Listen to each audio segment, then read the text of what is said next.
Now, we're going to start doing some exercises. The one of them, the most classical, is the Fibonacci series. I don't know if you're familiar with it, but it goes like this: 1, 2, 3, 5, 8, 13, 21, and it keeps going on. Okay, so how this works is as follows. I don't know if you know it, if you looked for it. If you don't know it, if you don't look for it, it's really famous. Okay, so that is the series.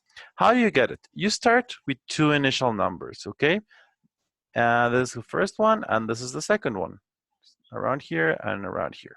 Okay, you compute the next number by adding the two previous. So 0 plus 1 is equal to 1, and you get this number.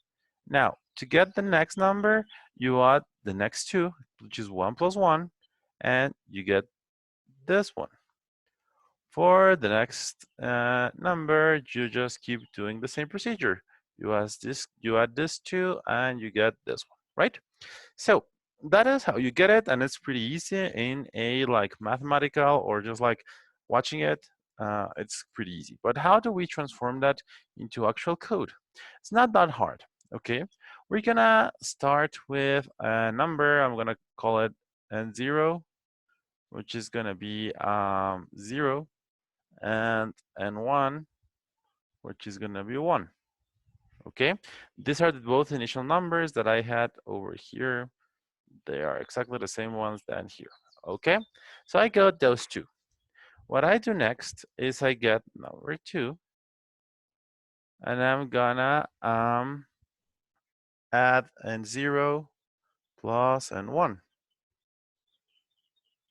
Okay, I think that's pretty much straightforward, right? But now I need to refresh the values. Why refreshing? Why? Because pretty much if you notice, this value over here becomes this one, and this value over here becomes this one. Okay, that pretty much happens in this next iteration where this guy over here goes here and this guy over here goes here. Okay, so we need to shift it. So what happens now? We say that I'm gonna write it over here that n0, we're gonna assign it the value of n1, and the value of n1 is gonna be substituted by the value of n2.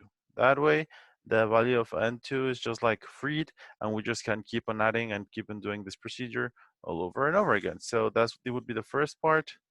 The second part would be doing this, and the third part would be like going all the way back into this. Okay, so that there you can see like the loop, and you just like just need to tell how many numbers of this series do we want. If we want like 1,000 numbers of the series, we just like repeat this like 1,000 times, and the computer will be able to do it.